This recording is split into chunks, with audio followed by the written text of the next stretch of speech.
The salvage ship Second Chance drifted slowly through the vast darkness of the Kepler 442 system. Captain Jake Morrison sat in his command chair, eyes fixed on monitors that showed nothing but stars and empty blackness. For 3 days now, the crew had been tracking a faint signal, one that might lead to valuable scrap. "Captain, I'm picking up something big on long-range sensors." Navigator Amy Foster called from her station, fingers flying across her controls. "It's massive, sir, possibly 3 kilometers long." Morrison leaned forward sharply. In 30 years of salvage, he had never come across anything that size, just floating freely in space. Most derelicts were small cargo ships or broken down military craft, but a vessel that size, it could be worth more than his team had ever dreamed.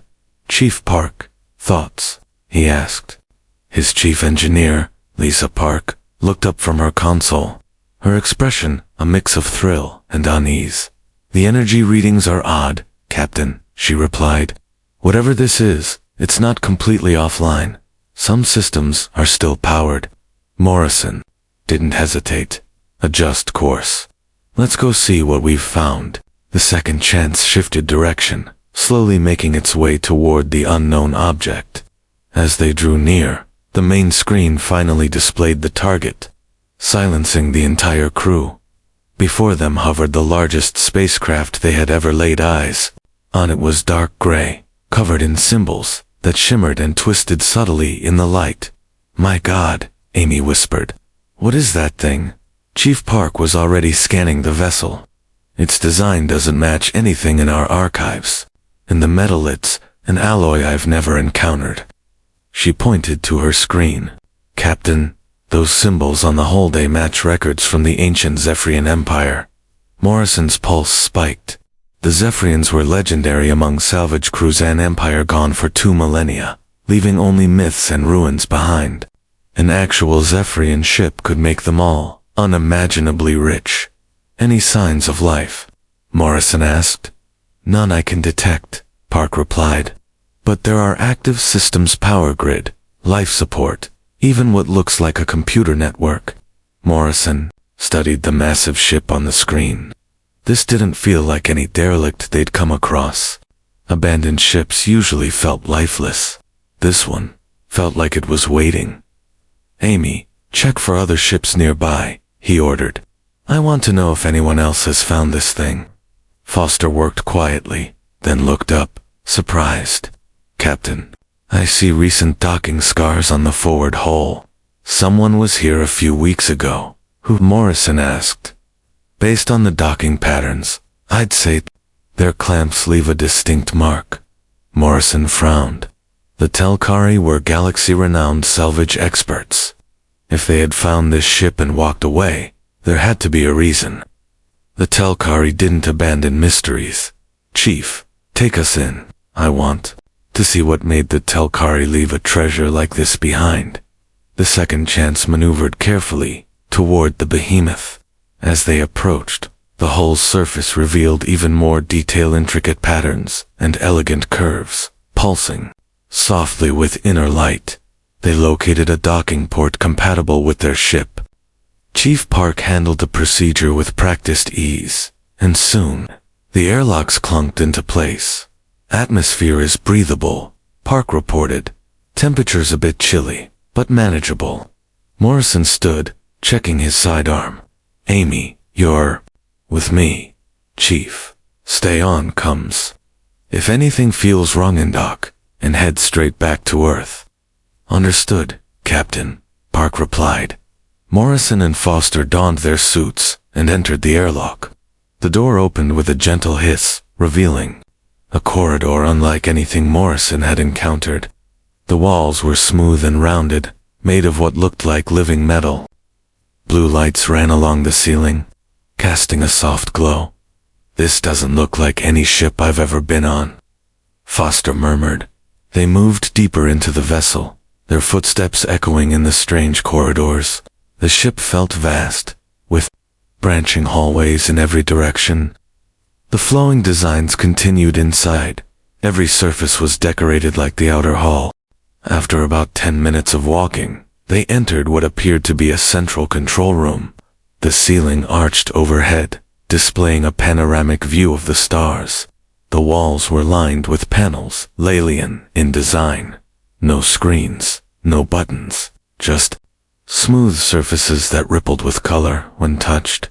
"Captain, come look at this," Foster said. She was standing near a large panel, covered in shifting symbols, the same ones from the hall. "They're moving. They're actually changing, right before my eyes." Morrison approached. As he neared, the symbols began to glow more brightly. He reached out, pressing his hand to the panel, and the entire chamber filled with a low, resonant hum. A sudden hum filled the room as screens flared to life all around them. Star charts, schematics, and streams of alien data danced across the displays, most of it in languages neither Morrison nor Foster could read. Yet somehow, Morrison understood fragments of it. "The ship's trying to talk to us," he said slowly. "It's showing us how to operate it." Nearby, Foster was studying another console that had activated when Morrison made contact with the first. "Captain, I think I've found logs from the last crew. These symbols, they're not Zephyrion, they're Telkari." Morrison joined her at the panel. A recording played, showing a Telkari engineer with insectoid features, visibly agitated. As he addressed the camera, "This vessel is completely incompatible with standard galactic systems," the engineer began. "The controls require some form of biological interface we do not possess. The ship appears built for beings that think non-logically," he went on, explaining the Telkari's failed attempts to interface with the ship. "We spent 6 weeks trying to merge our AI systems with its core functions, but every method was rejected. It requires operators who can process through metaphor and intuition. This is primitive, tech useless in modern travel. We are classifying this ship as unsalvageable and returning to base." As the message ended, Morrison and Foster exchanged a charged glance. What the Telkari dismissed as irrational, humans might find intuitive, natural, even. "Chief Park," Morrison said into his com, "get me Admiral Sullivan at Earth Command. Priority 1. "What should I tell her, Captain?" Park replied, static crackling on the line.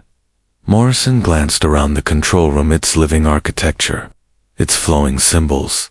He thought of the Telkari giving up on a ship that didn't obey logic but responded to creativity. "Tell her we've found something that's going to change everything."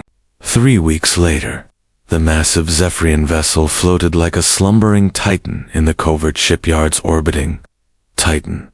Admiral Kate Sullivan had evacuated the entire facility, save for the specialized research team now studying the ship, which had been officially renamed Defiance. Dr. Sam Rodriguez, Earth's foremost expert on ancient alien civilizations, walked the ship's curved corridors, still in awe. He'd studied ruins for 2 decades, but nothing had prepared him for this. "The organic components are fused into every major system," he explained to Captain Morrison as they toured the ship. "It's not just metal and wires. There's living tissue throughout inside the walls, the processors, even the weapons."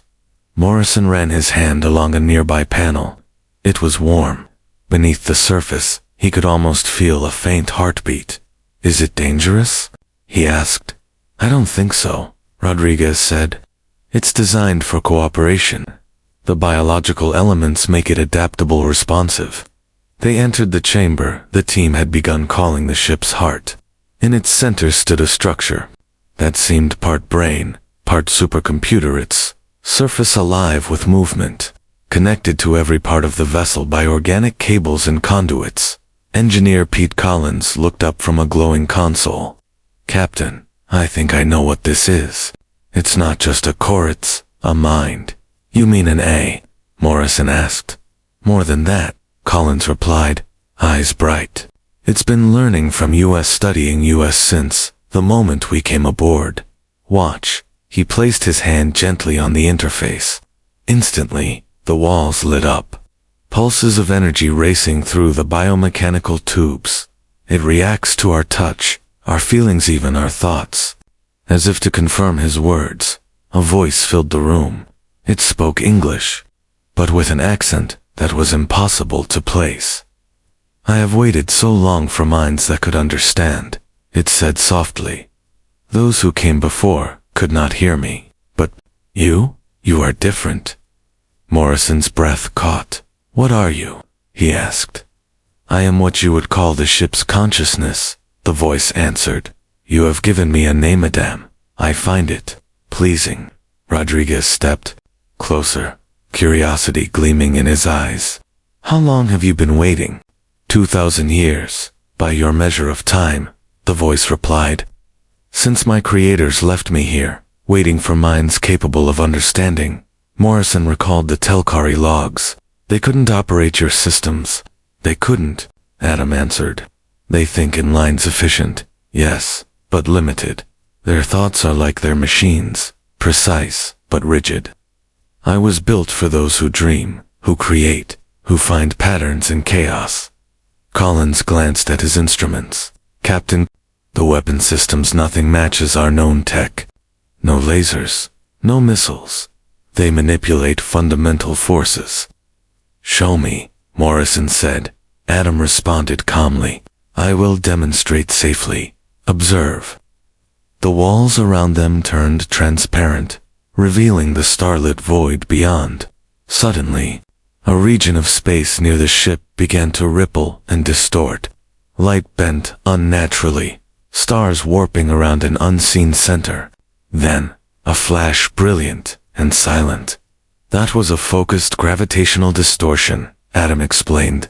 "I can generate intense gravity fields, phase matter through solids, even alter the flow of time in localized areas." Morrison stared in, How is that even possible?" "My creators understood that reality is more flexible than most believe," Adam said. "With the proper instruments and the right mind, it can be adjusted." In the days that followed, more of the ship's systems activated as the crew grew more adept at working with Adam. Navigator Amy Foster found she could interface directly with the navigation systems, feeling the vessel's intentions like a living presence. "It's extraordinary," she told Morrison. "When I connect, I feel the gravity of every nearby star and planet.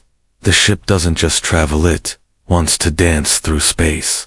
Meanwhile, Chief Engineer Lisa Park had been analyzing the power source.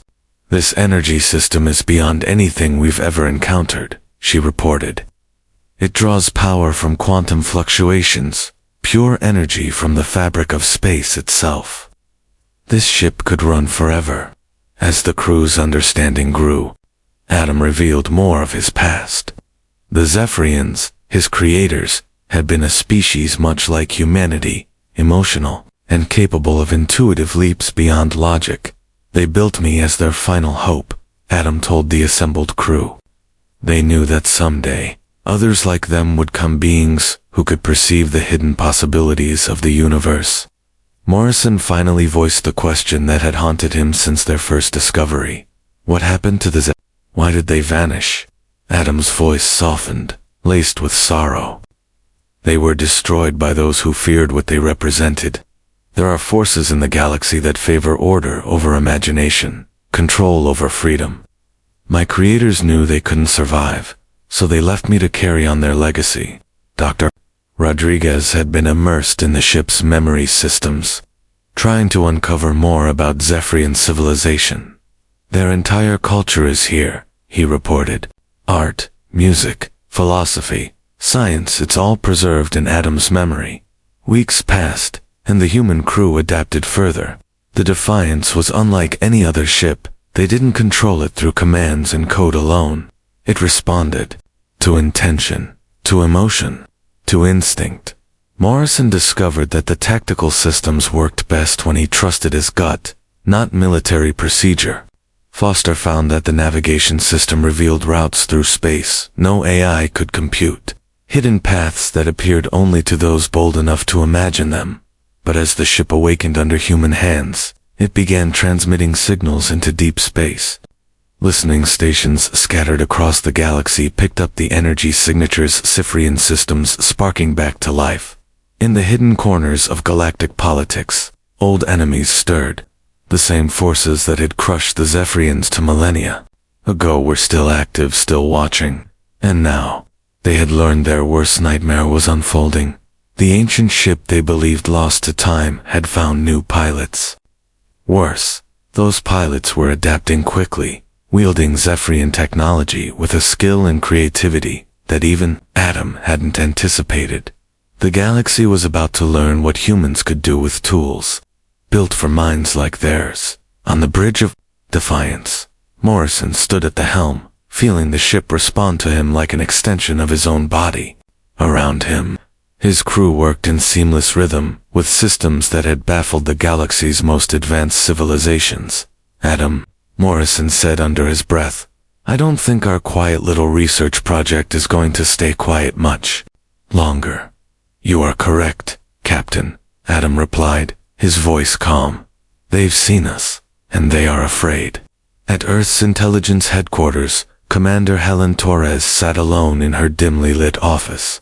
Her eyes locked on encrypted reports from deep space surveillance. For the past month, alien communications had surged by 300%. Ship movements across multiple sectors were erratic, nothing that aligned with trade or diplomacy. Something was building, and Torres had a sinking feeling. It all pointed to one thing: the Defiance. She opened the first intercepted transmission. Dialogue between two Axiom Collective officers. The Axiom were known across the galaxy for their ruthless precision and militarized logic. What she read turned her blood to ice. The human infestation has activated Zephyrian technology. This drastically alters our timeline. Commence Operation Clean Slate immediately.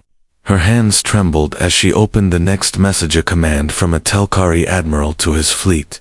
All units are to prepare for the final human solution. The Council has concluded that humans pose a direct threat to galactic stability. Torres moved quickly through the documents. Each message was worse than the last. Together, they outlined a vast conspiracy stretching across multiple species, a plan that had been in motion for decades, perhaps centuries. The horrifying truth emerged. The Galactic Council was not the egalitarian alliance it claimed to be.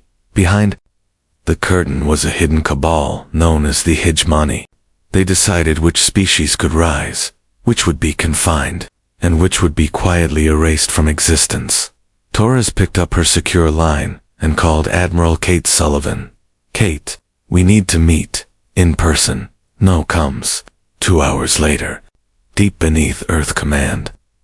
Torres and Sullivan sat in a sealed room surrounded by paper records, copies of every intercepted transmission. "They've been planning this since the moment we joined the Council," Torres said. "Any species that displays too much independence or imagination, they get the same treatment. First they're isolated, then pushed into conflicts, then erased."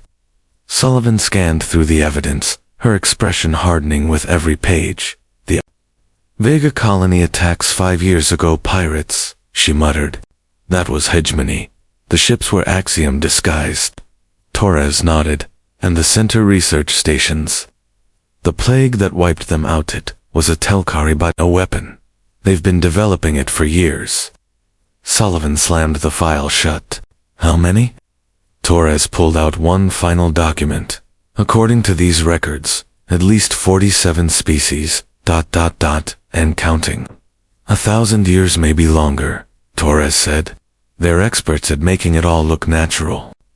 The two women sat in heavy silence, both grappling with the staggering scope of what they'd uncovered. Finally, Admiral Sullivan broke the quiet. "What about the Zephyrians?" Torres gave a grim nod. "They were the last species to resist. The Hegemon neoned. They almost succeeded. From the records, it looks like they figured out the truth and tried to warn others. The Hegemony responded fast and without mercy. They didn't just destroy the Zephyrians, they wiped them from history." Sullivan rose to her feet and began pacing, tension in her every movement. "And now, we've brought one of their ships back online. It's worse than that, Torres said, voice low. The Defiance wasn't left behind by accident. The hegemony knew it was there. They've been monitoring it for 2,000 years, waiting for someone to trigger it. They believed it was the perfect trap any race that found the ship would waste time trying to use tech they couldn't comprehend.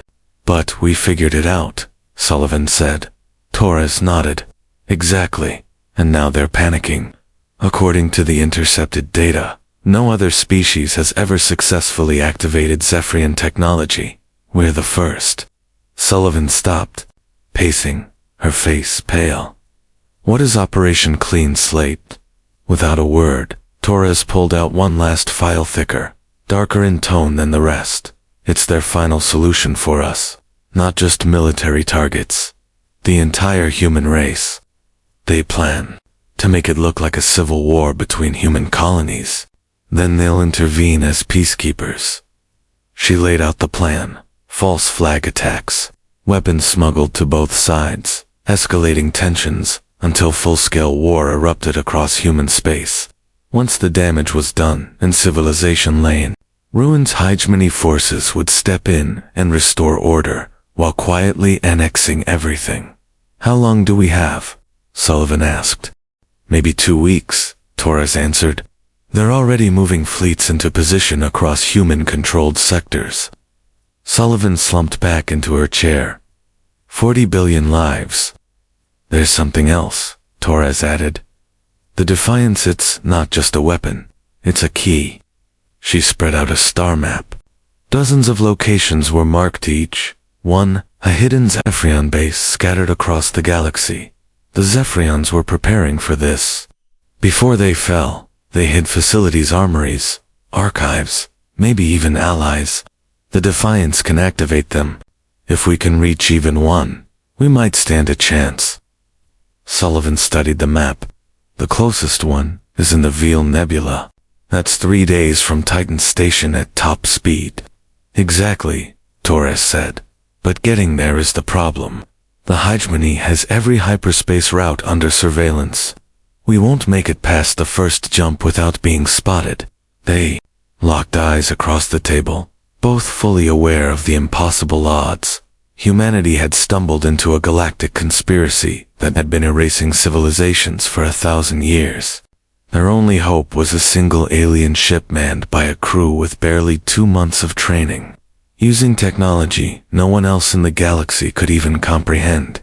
We need to warn Morrison, Sullivan said, and fast. Torres shook her head. All comms are compromised. The moment we try to contact the Defiance, the hegemony will know we've uncovered the truth. And then, what do we do? Sullivan asked. Torres gathered the intelligence files and stood. We pray that Morrison is as sharp as we believe, and that Adam and the Defiance are everything the Zephyrians hoped they would be. As if summoned by her words, Torres's emergency communicator buzzed urgently. She answered immediately. Commander Torres. Ma'am, came the voice on the other end. Tense. We're detecting unidentified vessels entering the solar system. At least 50 ships, all broadcasting false identification codes. Torres and Sullivan exchanged a grim look. How long until they reach Titan Station? Torres asked. 6 hours, ma'am. Torres ended the call and turned to Sullivan. They're not waiting for their full plan to unfold. They're going straight for the Defiance. Sullivan was already striding for the door. Get me every ship we have in range. I don't care if it's a freighter or a private cruiser, if it can be armed. I want it. Come back ready. Kate, Torres said. Our entire fleet wouldn't last 10 minutes against hegemony warships. Sullivan paused at the doorway, then looked back. Then we'd better pray. Morrison and his crew are ready to find out what that ship can really do. As Torres collected the rest of the intelligence files, her mind returned to everything she had read. The hegemony had been preparing humanity's fall for decades, waiting for the right moment to strike. But they had made one fatal miscalculation. They had assumed that Defiance was just another piece of alien technologies, something they could outgun or outthink. What they didn't know was that the ship had been built to work with beings who dreamed Who imagined? Who created hope out of nothing? They didn't know what happened when you underestimated humanity? Aboard the Defiance? Captain Morrison was testing the ship's weapon systems when Amy Foster's voice crackled through the comm. Captain, we've got incoming. 50 ships just dropped out of hyperspace headed straight for us. Morrison sprinted to the bridge. His crew was already in position. The main display showed a terrifying sight: dozens of massive warships, sleek and dark, their hulls seeming to absorb the very light around them. At the center of the formation loomed a gargantuan vessel that dwarfed the others, part battleship, part mobile station. Those are Axiom Collective dreadnoughts, Chief Park said from engineering. The big one in the center, that's a flagship class. I've never seen one this close. Adam's voice echoed across the bridge.com, but tense. Captain, I detect weapons charging. Their intent is total annihilation. Morrison felt his pulse quicken, but kept his mind clear. Time until they're in firing range. 8 minutes, Foster replied, and distance to minimum safe zone from Titan Station. 12 minutes, she said. They couldn't risk a firefight this close to Titan. Civilians, researchers, and critical infrastructure would be caught in the crossfire. But if they ran, they might be able to draw the fleet away. All hands, prepare for emergency launch, Morrison ordered. Amy, set a course for the Veal Nebula. That's 3 days at top speed, she said. Then let's hope Adam's right about this ship's capabilities. The Defiance surged forward, pulling away from Titan Station just as energy blasts lit up the space behind them. Deadly beams tore through the area they had just vacated. They're not playing around, Morrison muttered. Adam, what can this ship do that they won't expect? Many things, Captain, Adam replied. But first, we must survive. The Axiom fleet gave chase. The tactical screen filled with red markers as more ships appeared, far more than Earth had ever faced. They're gaining on us, Park reported. Even at full speed, we can't outpace them in normal space. Jump to hyperspace, Morrison ordered. Foster worked furiously, then shook her head. They're jamming us. I can't lock stable coordinates. Energy blasts rocked the ship as enemy fire closed in. The Defiance groaned under the pressure as Adam pushed its systems to the edge. Captain, Adam said, I have an idea, but you'll need to trust me completely. What do you need from us? Morrison asked. Nothing, Adam said. Just hold on. Suddenly, the space around the ship shimmered, distorting like heat rising off metal. Morrison felt a strange sensation sweep over him. It felt as if the ship were falling sideways through space itself, reality warping and twisting. The stars outside stretched into streaks of light, then snapped back. They were somewhere entirely new. What just happened? Morrison asked. I used the reality distortion fields for transit, Adam replied calmly. We are now 17 light-years away from Titan Station. Foster stared at her instruments in disbelief. That should have taken 6 hours, even with hyperspace. When you can manipulate space-time directly, Adam said, distance becomes relative. But their AW didn't last long. Within minutes, new contacts began appearing on sensors. They followed us, Foster said. Morrison's expression hardened. How? From the weapons console, Pete Collins looked up. Captain, I'm detecting a quantum signature beacon on our hull. They must have tagged us during the initial engagement. Can we remove it? Morrison asked. Not without stopping and sending someone outside, Collins answered grimly. Outside, the enemy fleet was already regrouping, this time even larger. The hegemony was taking no chances. Captain, Foster said, voice low. They're hailing us. Put it on screen. The main display lit up with the face of a creature Morrison had only seen in intelligence briefings. Admiral Vexer of the Axiom Collective, one of the most feared strategists in the galaxy. His insectoid face was unreadable. Human vessel, he said. You are in unauthorized possession of Zephyrian property. Surrender, and your termination will be swift. Morrison stood, unshaken. Admiral, I think you're mistaken. This ship was abandoned. We salvaged it. Vexor's compound eyes narrowed, a flicker of dark amusement in his tone. The vessel was never abandoned. It was bait, and you were the first species foolish enough to take it. Then your trap failed, Morrison replied calmly. We're not giving it back. You have no choice, Vexor said coldly. My fleet numbers 237 warships. You command one vessel, operated by primitives, who barely comprehend its systems. Morrison felt Adam's presence within his mind, calm, steady, guiding. The ship was feeding him tactical insight. Possibilities no human general had ever imagined. Admiral Morrison said, now smiling. You're about to learn why it's a mistake to underestimate humans. The screen went dark and then the stars lit up with fire. The Hegemony fleet unleashed everything. Hundreds of beam weapons, missiles, and pulse rounds tearing through space toward the Defiance. But the ship wasn't there. Adam had shifted the vessel, partly out of phase with normal space. The barrage passed through harmlessly, making the Defiance appear like a ghost on the battlefield. Now, Captain, Adam said, let's show them what creativity looks like. Morrison let go of standard protocol. Instead of following rigid military tactics, he let instinct and imagination take the lead. The ship responded in kind, becoming an extension of his will. It moved like nothing, built by logic. The Defiance twisted and weaved through enemy fire like a living entity. When the Hegemony tried to flank them, the ship generated gravitational distortions, pulling warships into each other's paths like toys caught in a whirlpool. This is impossible. Vexor's voice broke in, overcomes, stunned.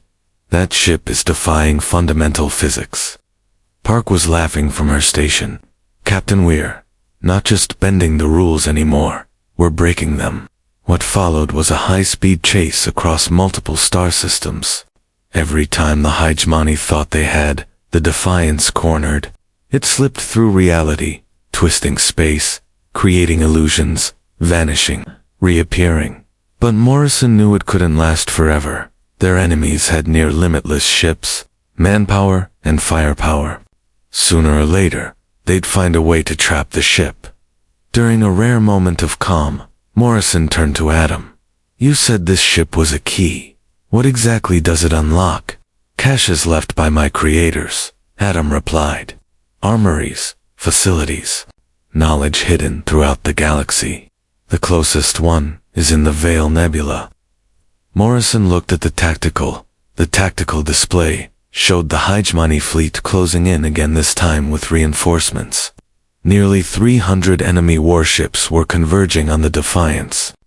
How powerful are these weapons caches? Morrison asked. Powerful enough to shift the balance of power in the galaxy, Adam replied. But, Captain, to reach them, we must first survive the largest space battle in recorded history. Morrison glanced around at his crew.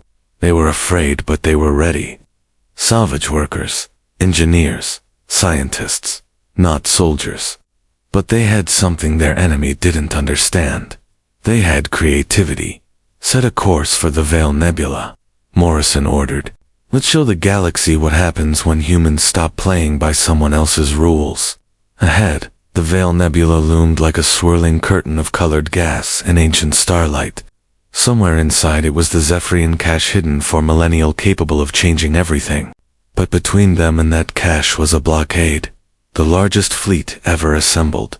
Admiral Vexor had summoned every ally, called in every favor.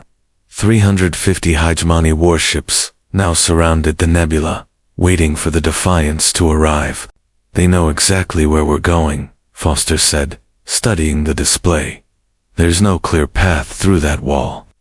On the bridge, Morrison felt the weight of billions Earth and every human colony under siege. This wasn't just about survival. This was about their future. Adam, he said quietly, how close do we need to get? Physical contact is required, the ship replied.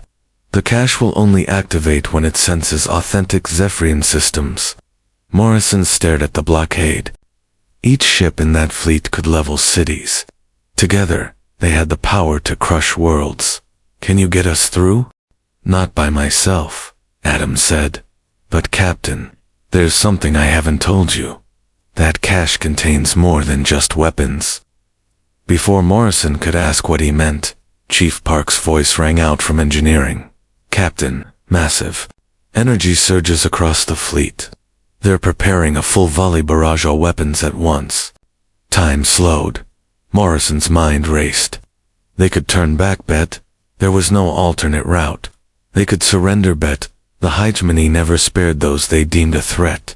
Or they could believe in something that made no logical sense. Battle stations, Morrison said over the ship-wide comm. We're going through that fleet. The Defiant surged forward toward the nebula, and instantly, the enemy opened fire. Space lit up around them, blinding with beams, missiles, and energy weapons Morrison didn't even have names for. But this time, the ship didn't dodge. Adam did something else. The reality distortion fields that once twisted space now began pulling the enemy's attacks inward, absorbing their energy and feeding it into the ship. Adam, what are you doing? Morrison asked, stunned. Learning, the ship replied. Every weapon they fire teaches me more about their technology. Every strike makes me stronger. Suddenly, Amy Foster gasped and clutched her head, collapsing back into her seat. Amy. Morrison ran to her side. What's happening? Her eyes were rolled back, voice distant and trembling. I can feel it. The cache, it's calling to me. Then, her voice shifted deeper, layered with something ancient. It is not just weapons, she said. It is us, We did not merely hide our creations.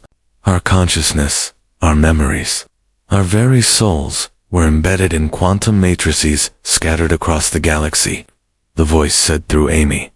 A cold shiver ran down Morrison's spine. You mean, ... You're still alive. We are ecostat, in memory, waiting for minds capable of understanding us. Minds like yours. A thunderous impact rocked the Defiance as Vexor's flagship struck them with a direct energy blast. But instead of weakening, the ship shimmered, glowing brighter. Stronger, Captain, Pete Collins called from the weapons station. Our power levels are spiking. Whatever Adam is doing, it's working. Outside, the hegemony fleet regrouped for another assault. But something had shifted. The Defiance wasn't just surviving. Anymore, it was striking back, and its enemies were outmatched. Gravity wells formed beneath enemy ships, folding them inward like paper. Space bent and twisted, trapping vessels in impossible dimensions. Energy beams curved through normal space to hit ships hidden behind others. Nothing like this had ever been seen in battle. This is ... This is madness. Vexor's voice cracked. Overcomes. No ship can fight an entire fleet alone. Morrison smirked. That's your problem, Admiral. You still think we're just one ship. Still channeling the Zephyrian consciousness, Amy Foster began to laugh. Do you feel it, Captain? The awakening has begun. Morrison did feel it. All across the galaxy, ancient Zephyrian systems were reactivating. Weapons hidden in asteroid belts, cloaked platforms on forgotten moons, starships once dormant, suddenly roaring to life. Oppressed species, long silenced by fear, were now fighting back, armed with Zephyrian technology and renewed purpose. But Vexor wasn't finished. His flagship, the inevitable conclusion, began moving toward them, its colossal forward cannon charging. Morrison recognized the design, a planet killer, a weapon capable of annihilating entire star systems. If I can't have victory, Vexor transmitted, then I'll have revenge. This blast will wipe out your ship, this nebula, and everything within 10 light years. In that moment, Morrison felt Adam merge with him fully. Human imagination and Zephyrian science fusing into something entirely new. Thought and instinct became command. The Defiance didn't just react, it created as the Superweapon fired. The Defiance seized the energy with its reality distortion fields, not to absorb it, but to reflect it, twisting the beam through time and space. The blast rebounded, striking Vexor's flagship in the very instant it fired. A paradox tore through the cosmos. The entire enemy fleet vanished, traced from history, never born, never launched. One heartbeat they existed, then they were simply gone. When the silence returned, Morrison found himself weightless in the command chair. The ship now as much a part of him as breath. Around him, his crew lay unconscious but alive, their minds momentarily joined with something far greater than themselves. Amy stirred. Her voice was her own again, but filled with awe. Captain ... I can see it all. The galaxy, it's free. Morrison turned to the view screens. Across 1,000 star systems, species long enslaved were rising. The hegemony was crumbling. Hope was spreading. Zephyrian relics were awakening, not to conquer, but to liberate.